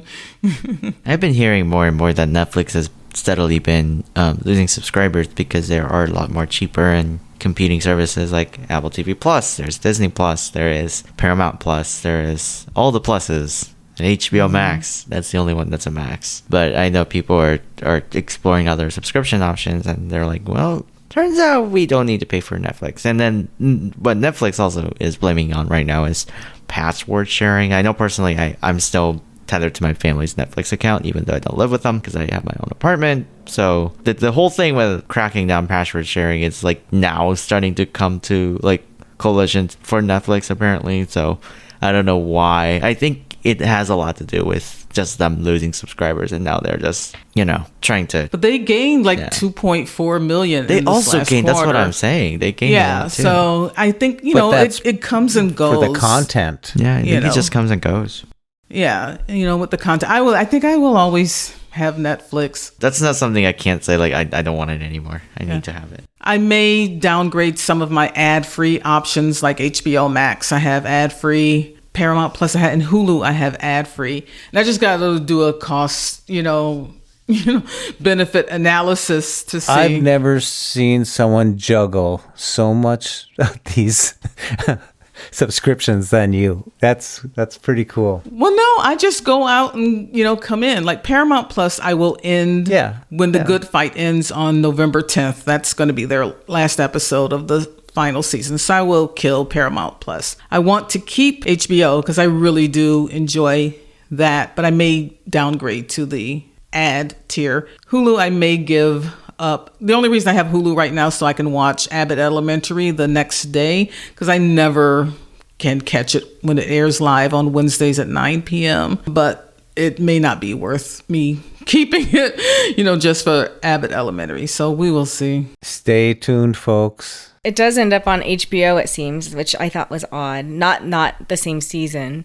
But you might check into it too. The ABC app, you can usually watch it next day for free. It just depends on the show. Sometimes you can, sometimes you can't. So that might be something to check into because that would be free for you. There'd be ads, and it has audio description. Okay, because last time I looked at the ABC app, it didn't have audio description. So now it does? It does. Okay. Yep. Okay, I will check it. And hopefully I don't have to have like a cable subscription or something like that. Exactly. That's what I'm not sure about, because they have some where they are behind that quote unquote paywall where you should have like a cable subscription. Mm-hmm. But then there's a ton that aren't as well. So I just don't know. Mm-hmm. That's what I like about Apple TV is you can connect up everything through everything and all that stuff. And I like the user interface with Apple TV the best, I guess. What do you mean you can connect up everything through everything with Apple? It remembers your cable provider and stuff like that. Is like it'll ask you. I'm trying to think.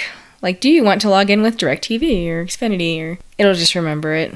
So then when you go into Apple TV, if you can go into TV, they'll have all the stuff. Like I'll get stuff that's on Prime. I'll get stuff it's all available. It's a nice centralized hub is what I would say, it, right? Because it consolidates all those providers. And that same thing with like the whole thing with health and home too, right? It consolidates all the devices into one singular view. And I really like the TV app for that because I know for context, I have Spectrum. And then as long as I'm on the same Wi-Fi network and I choose to like download an app for whatever reason for like ABC or A&E or CW or whatever, there is like zero sign-in. I think there used to be a single sign-on where you log in once through the settings app and then you're good to go. And now it's like zero sign-on because they have a way of knowing from your IP address that you're a subscriber with Spectrum or whatever. So it is like frictionless. It's pretty great. I like that. Yeah. I wish Netflix would. Netflix has long held out. They will not ever appear in that TV view where you see all your different providers. Like Netflix is the only one that I know of that even Hulu doesn't is pop up in on there. And Disney Plus is on Hulu's there. in there. Everything else is in Except there. Netflix. Like, what are you guys talking about? Because I'm kind of like lost here. Because are you guys talking about the Apple TV set-top box? Because like No, like the TV app on the phone. So kind of both. Yeah, a little bit of both. So the Apple TV has the TV app, and then your phone also has the TV app, and the TV app will aggregate all of your entertainment apps in there. So like Paramount Plus titles will show up in there. Hulu titles will show up in there. And the providers kind of had to opt into it. And Netflix, when Apple announced this was years ago, probably 4 years ago, Netflix said that they did not want to appear side by side other people's content. So they don't aggregate in there, but everything else does. Even but why HBO would Max I use does. that? Because when I turn on the Apple TV, It's just I've one got central. It makes it so like if you were watching The Good Fight in Paramount Plus and then also Abbott Elementary in, let's say, Hulu, you can just go to TV and it's got all that right there. So you can pick what you want to dive back into. And then it also saves your spot on where you left out. You can say continue on season 3, episode 2. And then when you click on that from the TV app, it jumps you directly to Hulu or the source. So you can continue watching. And starts playing. Yeah. Instead of having to stumble through and find the app and then go to continue watching and all that. A lot more organized. But I can go to the app. But this is all in one unified view. One unified view. So if you're going through like, what do I want to watch tomorrow? You could go to the TV app under like what's next, and then it'll consolidate all your shows from different providers like Hulu and Disney Plus and stuff. And then if you're like, I want to watch something on Disney Plus, that a show that I picked up on, but I don't necessarily want to like dig through the Disney Plus interface, I could just go to the TV and click that show and you can search and then too. click the OK button. Just boom, it just goes right into my Disney Plus account, starts playing where I last left off. But I can still do that. Well, with the Apple TV, you can hit the Siri button and just ask for it, and then it'll give you the options where you want to watch it. I like that too. Yep. I've never used the Siri on my... I have the Siri remote, but I've never used it because I guess I just don't use the Apple TV set-top box too much since I have the smart television. And like I said, when I go to Hulu or Netflix and you got the continue watching for Callie row and it's there. Just hit Siri and ask for U2, Bono. See what happens. Yeah. Yeah, you can play music through the Apple TV like that, just like by using Siri. I love it. Oh, God, my television speakers are awful. I would never want to listen to music through my television. But Gosh, yeah.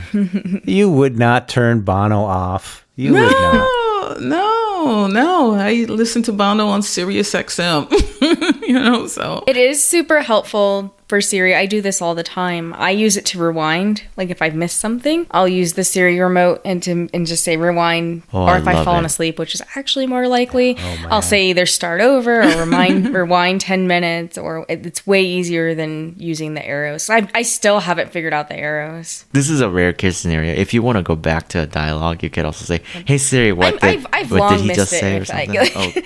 like if I've Wow, spaced what out, did you it's just usually say? like 5 minutes. I said the trigger word and my computer went silent for a second. I wish It's we like, could oh no. do that on these podcast recordings, What did Serina just say? We do have an important correction to make from the last episode, Mr. Thompson. What's that? It's super serious. We inadvertently inserted the wrong clip of somebody. Oh, yeah. When you sent the fart clip, Thank you for saying that. you sent a different fart Well, clip. I told you the story of the different incidents. I wanted to send you that so you could hear it. But the one we were talking about was Dan Orlowski, which is different than first. Yeah, which was a much better fart. It than was the one way you better, sent. but apparently Yeah. it was fake. But still, it was hilarious. Oh, apparently, yeah, he don't know made about that that sound. He right? said he made Yeah, the right. sound himself. Yes. Boy, he went on all sorts of different shows defending his fart. So this is where you can put the correct clip in. So we have integrity here at Check Abilities. Will the real fart please stand up? Perfect setup for it, Jeff. There you go. Well, this has been fun. Reminiscing again, getting all back on here, and a few more devices and other stuff coming in, especially that lanyard that I don't know if I'll really be too thrilled about, but it's there. You are the one that's always upsold, Jeff. It's you. Hey, I'm not the one that went from a 13 to a 14, right, Seyoon? Oh, don't. He has his reason is different. He totally told Yeah, us I why. It's know. worth I it. know. It's worth it. If I had the setup he had, I would do it every time too. It's worth it. Yeah, plus you did that trade-in through some other company, right? Oh, did I? I think I just went through Apple trade-in. Oh, okay. Because I found out from the clutcher that they've actually had lower trade-in values than what Apple was offering, which is like, what? So I just went for it. Do you guys remember Gazelle?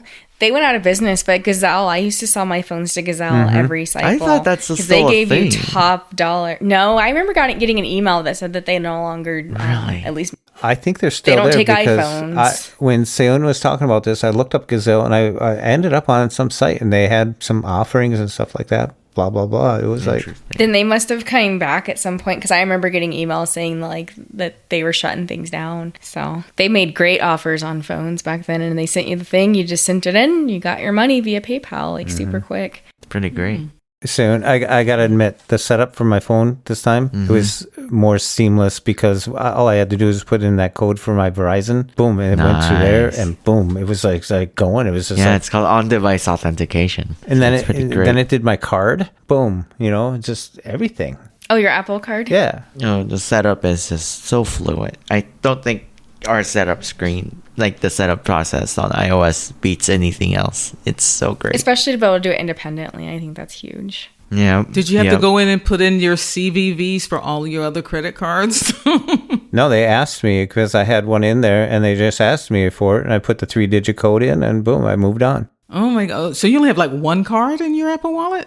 Well, Oh, I have like 3 or something. Oh, okay. I only have 2 in mine. I've got like 4 or 5. No, I've got like 6 I have, like, because I've 4 got my or 5 debit or cards something. too. Wow, that's a lot of cards. I have a credit and a debit card because Yeah. in order to like send Apple Cash, you have to have a debit card. Yep. yeah. Yeah, I've got all of them. Because in it's an there. instant withdrawal from your bank. There was actually a button that says the ones that you had in there previously. Yep. And so I tapped on that. Because it stores on your iCloud account. It kind of stays Yeah. encrypted and stays on your iCloud account. So Apple knows. I've never had that. I've always had to put in the CVV for each and every one of those cards. I still think it asks your CVV, but it remembers what cards you have stored on the wallet before. For verification, they obviously going to ask for CVV. Yeah, that's my problem. Because I'm like, I don't remember. I'm like, oh God, I have to like go in and put in all the CVVs for these different credit cards. So I got a Discover card with Braille on the card itself. So I have a physical plastic card that has my name, my card number written out in Braille, and like expiration date in the bottom right corner. There's my CVV code that I can read at any time. It's awesome. I think that's awesome. I don't think that's common. I think that's huge. That is great. It is so great. That's one reason why I will stay with Discover. Not only it was my like second credit card. I started as an 18, 19-year-old, but because I've built that substantial amount of credit history with them Years ago. it's pretty great. Substantial because- amounts. This Yeah. is the Yeah, 22-year-old. it's only been 4 years. It's okay. 4 years. Gosh. 4 years is better than none. Starbucks has Braille on theirs, on their gift cards? Yeah. Yeah. Not all of them, though. Well, it says Starbucks. Yeah, it just says Starbucks and then contracted. Interesting.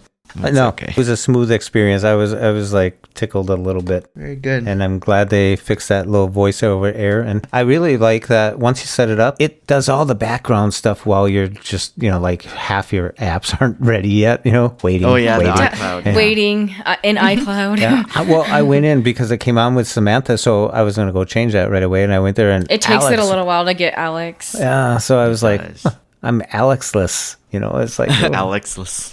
Well, because Alex is almost a gig. It's like, I noticed that it actually went up in size. If you It's guys haven't 900 noticed. something It's now. 911 megabytes. Oh my gosh. oh, wow. 911. Did it get any better? Does it sound any better Oh, the speakers. Yeah. since it went up? It sounds about the same. If anything, to me, to my ears at least, it sounds like he had maybe another cup of coffee or tea. So it's a little peppier. Yeah, I went to okay, Eloquence yeah. and put read on there for about 12 seconds. Eloquent sounds like crap on the iPhones. It's Oh, not like it is on JAWS, Some like on the people have been PC. begging Apple to do this. So. It sounds horrible to me. Oh, it doesn't sound like it does on JAWS, Serena? No, I think it sounds like maybe like it did on JAWS in '95. Oh my goodness, okay. It sounds like a tin can. Oh, wow. It's bad. But it could be because I'm so used to Alex, because Alex is pretty full. I think we're all used to Alex because I will not switch out of that voice. I've tried all these different voices for a while and I'm like, I did too. I see myself keep on coming back to Alex. Yeah. Like, I don't know. I do There's- too. I switched them out, and like not even 30 minutes later, I'm back to Alex because It it, is. just We starts have a annoying special me. attachment with Alex. Yeah. That we will never let go. Open the door and go, Alex, come on out. Come on back in. Every time. Because it's just so responsive and it doesn't stumble. It is not only very responsive, but he sounds pretty natural. Like I could get away Yeah. with like reading like long paragraphs of stuff with Alex. Like because Yes. he has a really good cadence. And I think that's what we're all drawn to. It's like, yes, it's still very much a synthetic voice, but it has a very nice cadence and it's very responsive. It's breathy. It has breath too. So I like that. What is it when I'm in reading the news or in reading tweets and stuff like that, where it says something like, I'm going to screw this up, but it says acyclic letter A, letter B. Oh, it's when people do those fancier fonts. So there's things that you can do. You can change the way the font visually looks. So it's maybe like a script font or it's like bold and it reads it funky. I don't like that. Yeah, it definitely messes it up. Especially, and it's not every voice doesn't read it funky. Alex seems to be prone to it. I've heard others say that it doesn't read it weird to them. So I know exactly what you're talking about. Yeah, like I also get something mathematical bold letter B, mathematical bold letter B. Yeah, I'm I've like, seen what that are one too. these? Yeah, Yeah. yeah. What is? And I don't have the patience to sit there and try to figure out what Yeah, it's spelling. I'll I just keep go right going. past that tweet. Yeah, you know? I just skip it. Yeah, I'll just scroll past it. And there's some symbols that it does completely change the voice. Like if it's like a Japanese symbol or Chinese symbol, Yeah, it'll it does automatic it'll language change the switch. voice completely. I was on Associated Press News today. for some reason. It led me there. And they have this new thing where you can turn on accessibility. And it's this company that says, it's not a different website. It is the same one, blah, blah, blah, but it says more accessible. So I recorded it. So next time we get together, I'll have that all lined up just to show you guys. Please tell me it's not an overlay. I feel very strongly about overlays. Like, let's make the site accessible for everyone who comes here and not have to push a special button. Yeah, I go to AP also. It's a part of my news feed, but the actual reader view is much better than going into the accessibility mode on the AP feed. If you click reader view, it just reads much better. I love the reader view. It's like my favorite feature. Like you turn it on. I wish there were a way in Twitterrific where it would go there automatically instead of every time I go to a site, I have to like go down there. Like it takes all the junk and glump and jumpy things out of the parts out of the thing, so it's easier to like literally read. Yeah. I need to change mine to that because I used to have it on Safari where it was automatic, but then there's some websites where you really do miss a lot of stuff, like where it takes out too much because of the way that they formatted it. Yeah, But I've lately seen that happen too. The ads have gotten just obnoxious. Like the site that you sent, Callie, I had to turn on reader view because there was a video ad that kept refreshing in the middle of it. And it just would not scroll past it. And I was just like, the Apple savings article, I'm like, all right, let's just turn on reader mode. And it worked fine after that. Yeah, reader view I really love. And I used to be able to do it automatically with Twitter. They had a setting where it would go automatically to reader view, but for some reason it doesn't work for me at least anymore. But mainly I use Twitterrific on my iPhone, and every time I open up an article that's not behind a paywall, which it seems most things are now behind. Especially like Wall Street Journal stuff. It's always behind a paywall. And Washington Post and New York Times. It's like, and it's always the like really unique, interesting articles that you're like, I really wanted to read that, but I am not subscribing to do this. Yeah, I've reached my limit. I'm like, oh my gosh. I am maximizing the benefits from my school because they gave me basic New York Times subscription. And the Wall Street Journal too. And Wall Street Journal directly integrates into Apple News. But for whatever reason, I'm not seeing New York Times as an option. So I had to get a New York Times app. But their notification intervals are actually really good. So they're not really spammy. They're actually very targeted to like specific interests. And even then, the frequency is not bad. I might have to look into that. I maybe get like 3 to 4 notifications a day, which is really not bad. That's awesome to hear. Yeah, I may actually have to break down and subscribe to a legitimate news organization's feed, just like I subscribe to, a podcast here and there. I can't subscribe to every podcast because it seems like every podcast nowadays say, for your ad-free version, $2.99 a month. And it's like, God, if I pay 20,000 Hertz is worthy of support, though. I started doing the 20,000 Hertz Plus, and I supporting them directly. Oh, really? Yeah, You're doing I only support Terrible. Thanks for asking. That's the only one that I support right now. But I may look into supporting other podcasts. But I listen to so many. I think it was like $50 a year, something like that. It was pretty good. So I just said, I'll do it. There's another podcast that's similar to that. It's called 99% Invisible. Oh my gosh, I love 99PI. It's so good. Oh, it's wow. similar to what? Look at us. Look at us. Yeah. So I actually found out 99PI through 20,000 Hertz, and I went and listened to one of Roman Mars's episode, and it's like, oh my gosh, I love this. So I subscribed to 99PI. What's that one about? Well, it's all about the stuff that's behind the scenes that you don't really know about, like sand. Big deal, right? Right. It's something that not many people pay attention to that are like discreet and hidden. Like it's like they might make a whole story on it. It's so fascinating. It's just really interesting. Like you can't make cement out of sand from the desert because it's round. It has no grip. So that's why they go dig up sand from underneath a river where it's virgin sand, where it's rough and edgy. And they use that for skyscrapers. And you learn quite an interesting fact by listening to those podcasts. Okay. But they travel all the way to Egypt where they're going up the rivers and wrecking all the ecosystems and all that stuff. The endangered species and stuff are dying because the machines are going in and wrecking the whole bottom of the rivers and everything. Mm-hmm. And yet they live in a desert, but it's useless sand. Yep. I mean, it's just, they just take like shipping containers. You don't think about shipping containers that much, They go across semis, then they get onto a train, then they stack them on ships and go. But the size of a shipping container in China, oh my gosh, there's like 5 to 9 football fields worth of surface on one level. I mean, it's just crazy. Oh my goodness. What's the name of that podcast again? 99 what? 99% invisible. invisible. 99% invisible. I'll send a link to one of the episodes on the chat. Okay, that sounds good. Yeah, I love podcasts because I'm not watching too much television or movies or anything right now. I'm more listening to podcasts and Audible audiobooks right now. So Halloween's coming up, so it won't Trey's be going to be a dragon this year. a dragon. Yeah, it's his costume super cute, and They we're in don't- Colorado, do so dragons it's talk? layerable. There's a purple dragon. Oh, that's Barney. Yeah, Barney. It's adorable. His costume even has a little tail. That's funny. Dino, Barney, Puff, the magic dragon. That's a whole. Do that's- you know what that is about?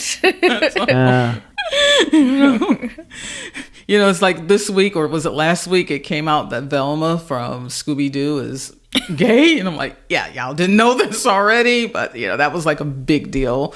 You know, and somebody posted, you know, well, if you didn't know that, let me tell you why Scooby and Shaggy always had the munchies. Exactly. That was a children's cartoon. It's so funny. Well, there are like a lot of children's cartoons. Like I would watch like SpongeBob SquarePants. I really like that. But like the undertone, you know, has a lot Bikini of adult Bottom and, undertone. you know, like... So I found the backstory about SpongeBob. It used to be an Adult Swing show, and then they didn't want to own rights to it, so they sold it to Nickelodeon for a pretty good deal. The whole thing. So technically, SpongeBob is an adult cartoon. There's a lot of adult references. So like I know. And I was growing up, my parents knew this fact, so they're very critical of me watching SpongeBob. But I still watched it anyway. No. My child watched it, but I'm glad it was just a small phase because he didn't really get obsessed with it. Yeah. He watches like The Loud House now and Big City Greens. He loves those two shows. Right now he's obsessed with, I don't even know, Ricky, Dickie, something, Dawn. It's about these quadruplets and their family and stuff. He's obsessed with it. He's on fall break this week, so that's all he's been watching all week. What's Chuck watching? House of the Dragons. That's his big thing. And Industry. Those are the two he's watching on HBO. Industry. I was going to watch that. It's got audio description. How is the audio description of Game of Thrones? Because I saw some things on Twitter that it was not good, you know, compared to season... So I don't actually watch that series. House of the Dragon. Okay. Yeah. Okay.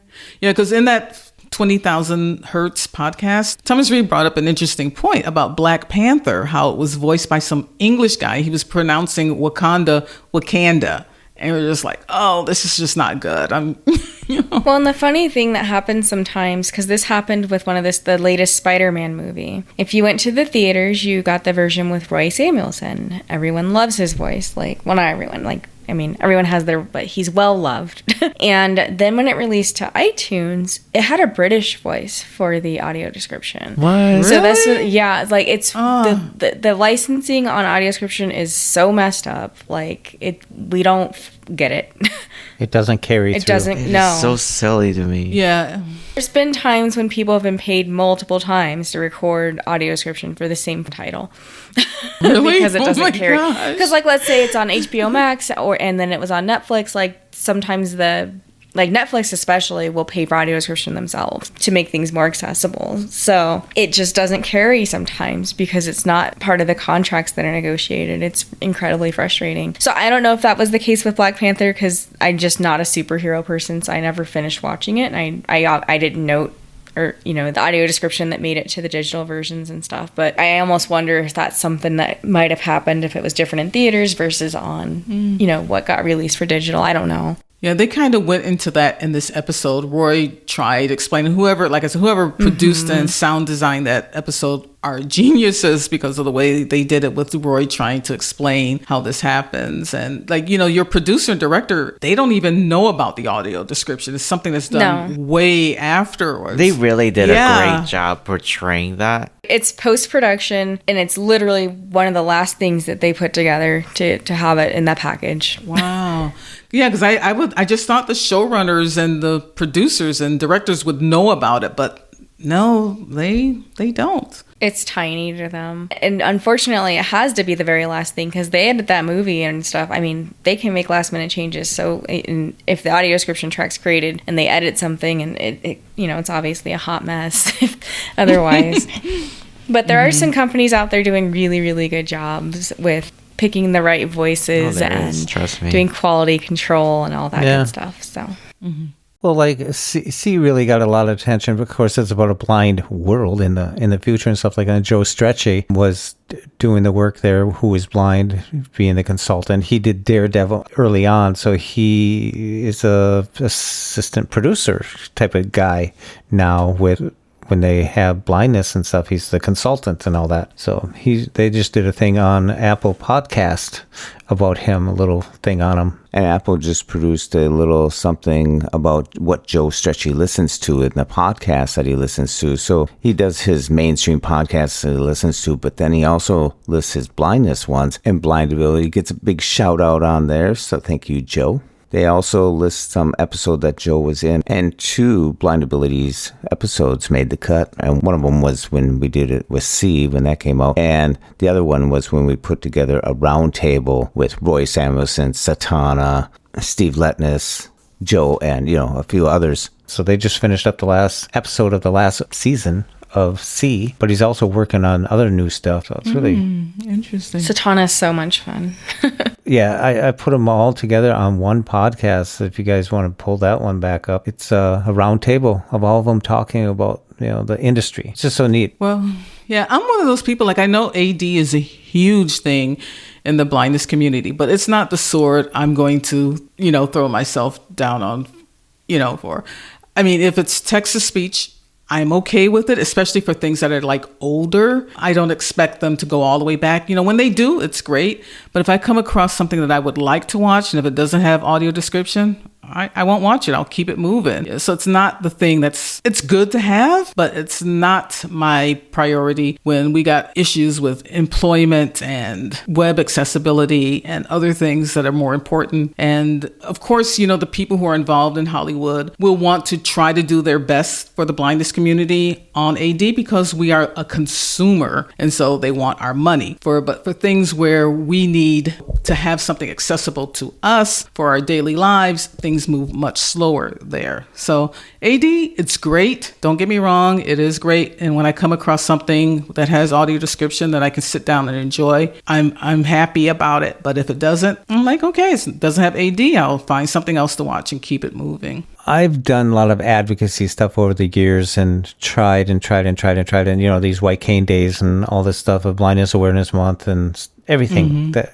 every year it's just a different batch of people, younger kids coming up, and, you blink about 5 times and all of a sudden you realize it's another batch of people, same teachers, and then a different batch of people coming up, and they're all got this stuff going, and you wonder where it goes. Is it going to go anywhere? I mean, you could go to all the best training in the world and become this super ninja mobility person, and yet when you go out there in the public and you're standing on the corner, someone's going to find their Boy Scout moment or something because they're not aware of your possibilities, your the skill sets that you do have. So it's just one of those things. I don't think it'll ever really change in our lifetime, that it'll change dramatically, to the point where you are now ambiguously blind amongst, the public as you're moving about, going about and all that stuff. I don't think there's ever going to be those glasses you put on where you can aimlessly or just mosey about, you know what I mean by that? Mm-hmm.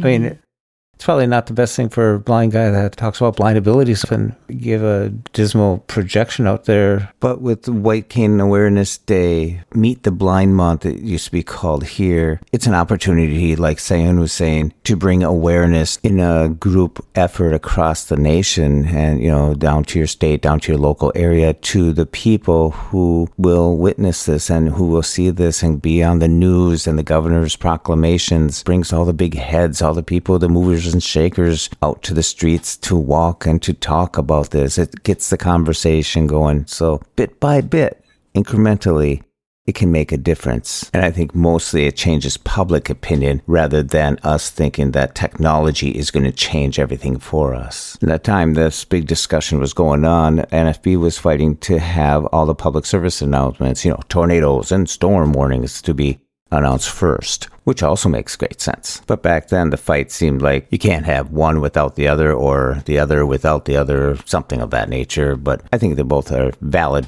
I like where we are today. For me, and I had posted this on Twitter 3 weeks ago when Hurricane Ian was a threat to South Florida. And I followed NWS Miami, National Weather Service Miami, and they were posting information about where the storm was and whatnot. And I was going through the tweet and it said tropical storm watch issued for blah, blah, blah. And then there was a image and there was nothing in the image, to tell me, is my life in danger? Do I need to get the heck out of Dodge here? I had no idea. So I did tweet them and I did a screen recording just showing them that there's no discernible information on this picture. And I felt good that the next day they did start doing it. They had like very detailed information about where flooding was expected, where the tropical storm winds were, and what was going on because, I'm blind here and I just need to know, what's going on. My friends were going to look out after me. They said, hey, do you want to come over? And as I got more information about where the storm was, I'm like, no, I'm going to be okay here now that I know that it's not a direct threat to Southeast Florida. But for me, public safety information is more vital than whether or not Seinfeld gets audio described. I'm sorry. Of course, but I think ACB made headways on making it more broadly known. They spread the word. You got your Roy Samuelsons now. You got a bunch of other people, and if it wasn't for ACB to bring this group together to put their heads together and try and make it, a home, a place for them to live and a place for them to talk from and everything like that. That's where it started, But yeah, I mean, elevators with one ding or two dings, is it going up or going down? You know what I mean? I mean, there's little subtleties that are out there. Curb cuts started a lot of things, But I still don't think in 50 years, unless they come up with some type of robotic thing that makes you instinctively move your feet and hands and do everything without you questioning it, I don't know. I think the biggest changes are going to come through public awareness, and that's what White Cane Day does for the community. Talking about like National White Cane Safety Day. This is like just something I just consider funny. Yesterday, I had an order from Uber Eats and it was lightly sprinkling. And I said, let me just go out here and wait for this person so they don't have to like run up to my door and whatnot. So when the app told me this person was close, I said, okay, I'm going to be waiting outside. So I could hear a car pull up and I could hear the windshield wipers going and everything and like that. And so I text the driver, I'm like, no, I called and I said, are you here? And I could hear her voice from her speakerphone. And she says, yeah, I'm here. Well, I'm right here. I can hear your car, but I can't tell, I don't want to hit your car with my cane or anything. She didn't know that the white cane meant that I was blind. I mean, I didn't have on dark shades or anything like that. Wow. So she had no idea that what the white cane represents. So I just like wonder. You're a pole vaulter. Yeah. I just wonder what these special events and these days mean for the people who are sighted. I don't think it means anything to them. That is a universal sign, though. I'm sorry. Like, that is shocking. And oftentimes I feel like that way, like we spend that a lot of time to like educating the public, if in case they're not as familiar about working safety and the laws surrounding that. I know like in St. Louis, we're really big in really advocacy, but also like just awareness, like making YouTube videos. I think one of the school district did a YouTube video with kids traveling with one cane and all that. So I think it's a good opportunity for public more than anything. I know we're like, oh, we don't need a special month, a special day for blind people, but also it is an opportunity where we could educate the public, and then the public gets to acknowledge that we are just as capable and independent, members of the society. Yeah, each day that you get up and you get to your transportation to go to work and you're at the mall and you're screaming into deaf people's ears and stuff like that. But, your interaction with society as a person, you probably interact with 60 people a day. I've gotten to educate a lot of them. There was one woman I was working my guide dog on my Apple uniform, and then the person just turns to me like, "Oh, you're that dog walker guy at Apple's," and it's like, "What?" And then I pulled her aside and he's a guide dog. This is what his job is, and then I got to talk to her a little bit, and then she left that day, probably learned something new. She's a little bit more informed about the fact that the blind people could do all these jobs. No, I think it's great that Seyoon is out there in the public and showing people that I am going to school full time. I'm working at the Apple store. I live on my own. I think those are great examples to show the sighted world what blind people can do. But like I attended White Cane Safety Day last year at the Miami Lighthouse. I did not do it this year. And we were walking down the streets in Little Havana and police were blocking the roads as we were crossing and whatnot. You should have heard like the cars honking their horns, like basically telling us to get out of our way here. We don't care about what this is, you know? And I just thought it was like so interesting, you know, that people don't know. And before I lost my vision, I was one of those ignorant people. I did not know about guide dogs and etiquette, that you're not supposed to pet a guide dog or do anything to draw. I did not know that. I was just one of those people. And I just don't know how much the sighted world knows about our world. Yeah, like you're saying, Callie, like if it doesn't matter, like there is no significance of acquiring those knowledge. And I feel like as a forward-facing Apple, doing Apple retail work, a lot of your forward-facing customers or people you get to meet, some people have very unique backgrounds. Like, in fact, had a customer who walked into our store and then they saw the guide dogs for the blind harness, and they're like, "Oh yeah, one of my family member used to work there, or they're also blind and they also have a guide dog." So like, you get to hear a lot of different stories. It's pretty cool. Doing the woodwork, I did it for, teaching the blind, and I got to meet so many people. One of the guys that I met out at Enchanted Hills, he wanted to learn how to make some stuff and whatever, and I kind of teamed up with him. Well, we started talking, and all of a sudden the next day I said, "Okay, I've been working with you for a whole day and a half, and now you tell me you worked with Apple as a engineer guy?" He was an engineer guy. Yeah, he worked with Steve Jobs, and he says, "How neat." Well, I worked with him, and then he left for Next when he was doing Next, and then came back. You know, and he went with them to Next and came back. You know what I mean? So that's how with him he was, in a sense. You know what I mean? Wow. So when they did the first iPads, they dropped, I think it was 1,000 of them off. They brought this truck and they dropped it off, left the bin truck there because he did woodworking and he had engravers. And so they signed Steve Jobs, thank you, and Steve Jobs, blah, blah, blah, etched it into it, that engraving. So he did the engraving. So they had to take it out of the special box because the serial numbers and all that stuff matched everything. So they had to do it, put it back in, put it all back together, put it back in the box, and then restack them and all that. So Steve Jobs, when the first iPads, he gave them to the employees personally. That's cool. Very cool. Oh, yeah. It was neat. And then he started talking about what's really neat is when they go into this AI and virtual reality stuff. He says that stuff's going to go and there's going to be little trinkets of that stuff that we're going to be able to use. Somewhere along the line, we might be able to use some of that stuff. So he's all for that development of all the far out stuff because it just might help us overcome something. Yeah, I didn't mean to be so negative about the future of blindness and stuff like that. It's just that we can try and try and try, but if you walk into an area that you've never been and people have never seen blind people before, you're back to square one. Yep. Yeah. Yep. Starting all over again. One of my instructors at the Lighthouse, he basically says, people don't know about us because we're not out there. We're not at Publix doing our grocery shopping. We're not at Target shopping for clothes or doing anything like that. We're doing Instacart and whatnot. He says, that's why people don't know about us, because we are not out there living our lives, you know, and that kind of like sat with me for a little bit, you know, that, yeah, I feel safer in my house, you know, than out there.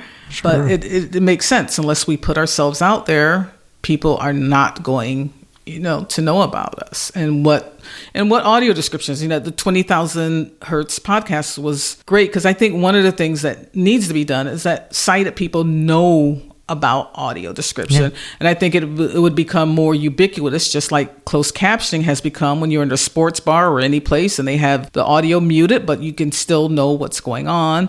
And I think it would be good to talk to sighted people about how they use, you know, audio description. Sure. Yeah. I mean, I think I told you, Jeff, how like I have a friend, she's a working mom and she uses it all the time when she's, you know, taking her kids, going to different places or even in the house because she's busy, but she can still follow along with her shows while she's driving or doing something because of the AD. So she's not one of those people who's searching the web to ask how to turn this off, you know? Same with Charles Gilbert. He uses it because he can be in the kitchen cooking and stuff and still pay attention to the things. He just leaves it on. Here's a quick little example. And I'm thinking about your dogs there. I got to go pee.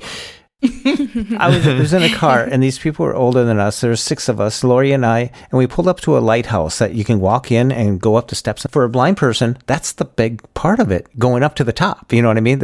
So you get the sensation of the metal, the sounds and all that stuff. Know what they did? Looks like there's a line, but here, they all took their phones out, stuck them out the window, took a picture, and then drove off. Oh, man. Oh, no, really? You serious? Oh my And goodness. Lori and I just bit our tongue. That's super Yeah, it's like- frustrating because part of it is just being up there and feeling the breeze. And I know you have a lot of residual vision, like being able to see that view. That's frustrating. But it's just more of the iconicness of being there and touching the stone Exactly. or the steps. Oh, yeah. Everything like that that we it's take the in. immersive experience. It's more Yeah. than just sightseeing. Yeah. It's about taking that fresh breath of air. It's observing the sounds. There's so much more components to it. Yeah, and yet they just, all of a sudden I saw the windows open up and their phones going out the But window. why drive all the way Pulling there it apart. just to be like, well, you know what I mean? Like, Yeah. You want to take it all Yeah, in. kind of like You Chevy wanna take Chase it in. standing at the Grand Canyon going, Yeah. okay. But the Grand Canyon truly is just a hole in the ground. a very large hole. Yeah, A very giant large hole sinkhole. in the I ground. have no desire to visit the Grand Canyon. I'm just Really? Nothing zero. at all? I'd like to Zero. go visit just the experience. Oh my god. How was your beach vacation, Serena? It was good. We walked everywhere. Oh, nice. COVID. Well, we came home with it, but we think Charles was sick with it while we were there. He was very sick, and he just took Sheesh. cold medicine and downplayed it for me so that I still enjoyed. I didn't even realize how sick he was until we got home. The first day we walked 18,000 steps, which is about 8 miles. 18,000. It was less the consecutive days because you know if you're the first day you're on your vacation, you have so much energy and you're just gung ho and you're like, let's go explore, you know. But we had a lot of fun. The accessibility is Sounds like a pirate. Let's go explore. the accessibility of Laguna Beach was iffy, and I say that because we'd be walking and. On the down, there'd be a curb cut, but on the up, there wouldn't be. Some of the sidewalks were really thin because maybe sand had washed up on them. And it's not even by the beach where the sand, it was weird. It was like just from yards or whatever. They had accessible street crossings at almost every spot we crossed, which is really cool. But here's the concerning part. So we stayed on the North Coast Highway, which is obviously a major thorough, and then the beach is just like 1 block west of that. And there's some streets, there were 2 crossings where we went to push the button to cross, and it says like, cross at your own risk. Cars may not stop. Oh my god. Are you serious? Wow. So there was one where we opted not to because it was just too busy, and the other one it wasn't that busy, so we went ahead and crossed, and the cars did stop. But Oh my it was just gosh. very interesting. That's fair. But your we had video fun. sounded great. Your video sounded Yes. excellent. Yeah. Yeah, the sun was it wasn't at sunset, but the sun was like kind of right above the horizon and everything. It was quiet because we went. It was like a weekday afternoon, so there weren't a lot of people there. So it was really, really peaceful. Oh, nice. I'm glad you had a great vacation. You know, Yes. sorry about the COVID, but Yeah, You know- that's the risk you take. you and Charles made memories. Exactly. Yeah, fast recovery. Hope you both are feeling much better soon. So, Serina, Callie, Seyoon, thanks for coming on, and thanks for such a great show. Thanks for all the information and the great conversations that you all brought to the show. And to all the listeners from Tech Abilities at the Blind Ability Studios, stay well, stay informed, and stay strong. Thanks for listening, and until next time, bye-bye. See you next time. Peace. Ciao, ciao, everybody. I love that, Callie. And then cue our funky music, right? And for more podcasts with the blindness perspective, check us out on the web at www.blindabilities.com, on Twitter at blindabilities, and give us a call at 612-367-6093. Leave us a message and let us know if we can put your voice on the next podcast. Drop us an email at info@blindabilities.com and download the free Blind Abilities app from the App Store and Google Play Store. That's 2 words, Blind Abilities. And from all of us here at Blind Abilities, through these challenging times, to you, your family, and friends, stay well, stay informed, and stay strong. I want to thank you for listening. Hope you enjoyed. And until next time, bye-bye.